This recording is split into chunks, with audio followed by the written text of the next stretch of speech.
Hello everyone, उम्मीद है सब ठीक होंगे। आज का हमारा वीडियो टॉपिक है ऑपरेटिंग सिस्टम।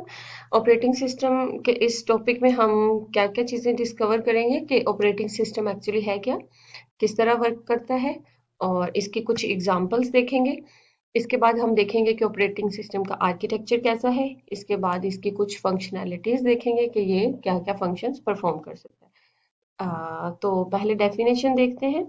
आपको पता होना चाहिए कि ऑपरेटिंग सिस्टम जो है वो एक सिस्टम सॉफ्टवेयर है। सिस्टम सॉफ्टवेयर, एप्लीकेशन सॉफ्टवेयर हम ऑलरेडी सॉफ्टवेयर वाले टॉपिक में डिस्कस कर चुके हैं। An operating system is a program that acts as an interface between the user and the computer hardware and controls the execution of all kinds of programs. Operating system जो कि एक system software है, एक software है, वो एक ऐसा programme है जो एज एन इंटरफेस बिहेव करता है। ऐसे है जैसे एक इंटरफेस है यूजर के बीच में और जो कंप्यूटर का हार्डवेयर है उसके बीच में। अगर यूजर को कुछ भी परफॉर्म करवाना है कंप्यूटर हार्डवेयर से, तो उसको इंटरफेस कौन देगा? आपका ऑपरेटिंग सिस्टम। इसको इस तरह आप समझ लें जैसे कि एक ट्रांसलेटर है। अब जो यूजर है उसको हाई लेवल लैंग्वेजेस की अंडरस्टैंडिंग है, उसको हाई लेवल लैंग्वेजेस समझ आती हैं, जैसे कि हमें समझ आता है इंग्लिश, उर्दू और इस टाइप की, राइट। अच्छा, और जो कंप्यूटर हार्डवेयर है उसको तो हमारी लैंग्वेज समझ में नहीं आती। हम कोई इससे टास्क परफॉर्म करवाना चाहते हैं, तो क्या वो अंडरस्टैंड कर लेगा ये keyboard mouse and this and that जो भी है, सीपीयू वगैरह? नो। तो इसको अंडरस्टैंड करने के लिए एक ऑपरेटिंग सिस्टम है जो कि एक सॉफ्टवेयर है, वो एक मशीन लेवल लैंग्वेज के अंदर बनाया जाता है, और वो अंडरस्टैंड करता है कि हाई लेवल लैंग्वेज यूज करने वाला यूजर क्या चाहता है, अंडरस्टैंड करता है, और उसको मशीन लेवल लैंग्वेज के अंदर ट्रांसलेट करके हार्डवेयर को बताता है। हार्डवेयर जो उसे फंक्शन या टास्क दिया जाता है उसको परफॉर्म करता है और उसके रिजल्ट्स को दोबारा से इंटरफेस यानी कि ऑपरेटिंग सिस्टम को देता है, जो कि मशीन लेवल लैंग्वेज में होते हैं। वो वाली लैंग्वेज के अंदर जो रिजल्ट्स होते हैं उसको दोबारा से operating system high level language में ट्रांसलेट करके हमें प्रोवाइड करता है। आई एम श्योर कि आपको समझ आ गई होगी। इसकी कुछ एग्जांपल्स हैं। सबसे इम्पोर्टेंट एग्जांपल जो बहुत ज़्यादा कॉमन है, विंडोज़, माइक्रोसॉफ्ट विंडोज़। आप सबको माइक्रोसॉफ्ट विंडोज़ का तो पता ही होगा। आप लोगों के लैपटॉप में जो या डेस्कटॉप कंप्यूटर्स में जो ऑपरेटिंग सिस्टम है उसका नाम विंडोज़ है, या अगर आपको विंडोज़ का पता है तो वो एक ऑपरेटिंग सिस्टम है। माइक्रोसॉफ्ट इसका ओनर है। विंडोज़ जो ऑपरेटिंग सिस्टम बनाता है, ये कमर्शियल ऑपरेटिंग सिस्टम है। इसके बाद एप्पल आईओएस है। ये एप्पल बनाता है और ये मोबाइल्स वगैरह में यूज़ होता है। अ, और जो वही मोबाइल्स जो एप्पल मैन्युफैक्चर करता है उन्हीं के अंदर ये वर्क करता है, राइट। एप्पल मैक ओएस, अब एप्पल ही इसका जो मैन्युफैक्चरर होगा डिवाइसेस का, और एप्पल ही डेवलपर होगा मैक ओएस का। एप्पल जो कंप्यूटर्स, डेस्कटॉप कंप्यूटर्स बनाएगा उसके अंदर मैक ओएस जो कि एप्पल का ही डेवलप किया हुआ ऑपरेटिंग सिस्टम है वो वर्क करेगा। गूगल एंड्रॉयड के बारे में भी आपने सुना होगा। तो गूगल ने बनाया है, इसको डेवलप किया है, और इसमें अदर पार्टीज या अदर मैन्युफैक्चरर्स की जो डिवाइसेस हैं, कंप्यूटर मोबाइल्स हैं, उसके अंदर भी ये वर्क करता है। नेक्स्ट इसके आर्किटेक्चर पे आते हैं। ओके, हार्डवेयर आपको अंदाजा है, CPU, RAM, input output devices, ये सब क्या है? ये हार्डवेयर है।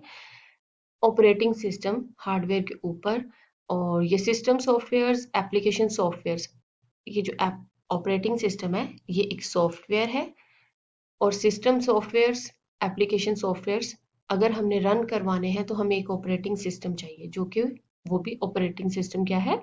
सॉफ्टवेयर है।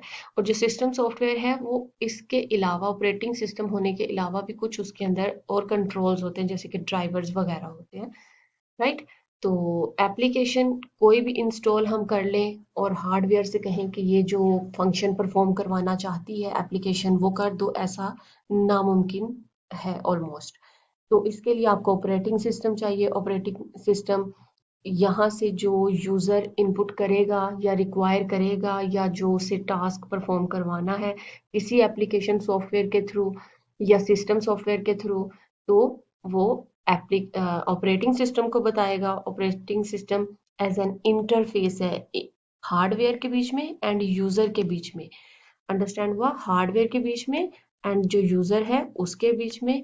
जो आपका ऑपरेटिंग सिस्टम है जो कि एक सॉफ्टवेयर है वो इंटरफेस है। नजर क्या आता है? हम किसके थ्रू कम्युनिकेट करते हैं? ऑपरेटिंग सिस्टम जो कि एक सॉफ्टवेयर है, राइट। नेक्स्ट इसके कुछ फंक्शंस हैं उनके बारे में डिस्कस करते हैं। मेमोरी का टॉपिक हम ऑलरेडी पढ़ चुके हैं। मेमोरी का कॉन्सेप्ट आपको होगा। जो ऑपरेटिंग सिस्टम है ये कंप्यूटर की प्राइमरी मेमोरी को कैसे मैनेज करता है या किस तरह उसको ऑप्टिमली यूज करना है, ऑपरेटिंग सिस्टम का ही काम है। कोई एक प्रोसेस वर्क में है, रनिंग में है, एग्जीक्यूशन में है, तो वो कितनी मेमोरी ले रहा है या वो किस टाइम पे मेमोरी को फ्री करेगा, ये कौन मैनेज करता है? ऑपरेटिंग सिस्टम मैनेज करता है। कितनी मेमोरी यूज होगी वो कौन मैनेज करता है? Operating system. और अगर किसी प्रोसेस को मेमोरी चाहिए तो ऑपरेटिंग सिस्टम उसको एलोकेट करता है मेमोरी। और जैसे ही वो प्रोसेस या वो फंक्शन वो टास्क परफॉर्म हो जाता है तो डी एलोकेशन भी मेमोरी की कौन करवाता है? ऑपरेटिंग सिस्टम करवाता है। सिक्योरिटी। अब the operating system provides a secure environment for the user, applications, and data by implementing security policies and mechanisms such as access controls and encryption. Passwords लगाते हैं, एनक्रिप्शन, ये डिकोडिंग एनकोडिंग के methods हैं। तो ये सब हम किसके जरिए से परफॉर्म करते हैं? ऑपरेटिंग सिस्टम ही ये हमें देता है। अब ये वाला जो फंक्शन है ये हमें ऑपरेटिंग सिस्टम से ही मिलता है। अब इससे आपका डेटा और आपकी जो एप्लीकेशंस हैं वो सिक्योर रहती हैं, डेटा सिक्योर रहता है और आपका जो इन्वायरमेंट है, जो कंप्यूटर सिस्टम मोबाइल जिसमें आप काम कर रहे हो, जिसको आप यूज कर रहे हो, उस इन्वायरमेंट के अंदर जो भी एक्टिविटीज आप परफॉर्म कर रहे हो उसकी सिक्योरिटी का मैनेजर कौन है? Operating system. Now, what we have? Resource management. Another function, resource management. अब resources क्या क्या है? सबसे पहले आपको ये पता होना चाहिए। मेमोरी रिसोर्स है, सीपीयू का टाइम जो है वो रिसोर्स है एंड अदर हार्डवेयर रिसोर्सेज जैसे कि आपका among the various programs and processes running on the computer। हमने मेमोरी जब मैनेजमेंट देखा तो उसके अंदर हमने मेमोरी की मैनेजमेंट, एलोकेशन, डी एलोकेशन के बारे में डिस्कस किया। सीपीयू कौन सा आने वाला प्रोग्राम है या प्रोसेस है जो कि परफॉर्म होगा तो सीपीयू उसको कितना टाइम देगा, या ये भी मैनेज करता है कि यहाँ पे एक और प्रोसेस परफॉर्म होगा, फंक्शन परफॉर्म होगा सीपीयू के अंदर, उसको कितना टाइम चाहिए, या टू और थ्री प्रोसेसेस या फंक्शंस एक साथ परफॉर्म हो रहे हैं कंप्यूटर में तो आपका सीपीयू किस टाइम पे किसको प्रायोरिटाइज करेगा, ये कौन करेगा? ऑपरेटिंग सिस्टम आपका करेगा।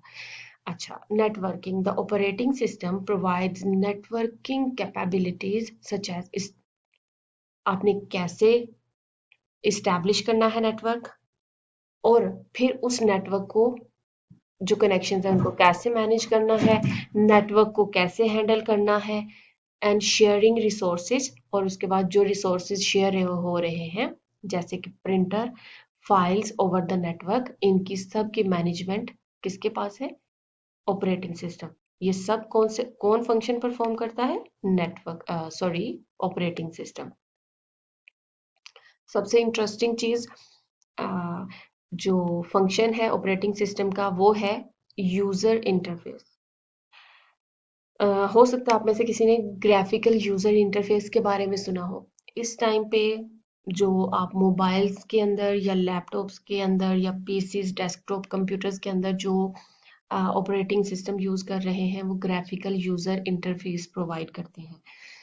ऐसे इंटरफेस जो हम कंप्यूटर जब ऑन करते हैं या मोबाइल्स हम ऑन करते हैं तो हमें एक स्क्रीन पे कुछ आइकन्स, कुछ पिक्चर्स कुछ इस टाइप की चीज़ें नज़र आती हैं, तो वो ऑपरेटिंग सिस्टम हमें pictures, graphs, graphical interface provide करता है।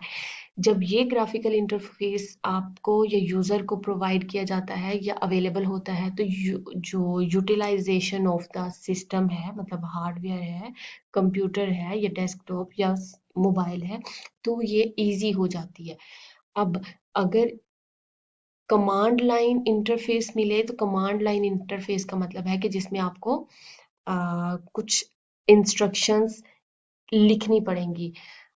For example you have to open आपका व्हाट्सएप, तो उसको ओपन करने के लिए आप एक इंस्ट्रक्शन राइट करें एंड उसको एंटर प्रेस करें कि ये परफॉर्म करो। एक तो ये प्रोसीजर है व्हाट्सएप ओपन करने का। दूसरा ये कि आप एक व्हाट्सएप का आइकन बना हुआ है, उसके ऊपर क्लिक करें, आपका कर्सर जाए और उसको डबल क्लिक कर दें तो भी ओपन हो जाता है। That's it, okay. यही इतना हमारा आज का लेक्चर यहाँ पे ख़त्म होता है। That's it for today. और अगर कहीं पे कोई कंफ्यूजन हो तो वो आप मुझे कमेंट में बताएं, तो हम डिस्कस कर लेंगे। Thank you so much.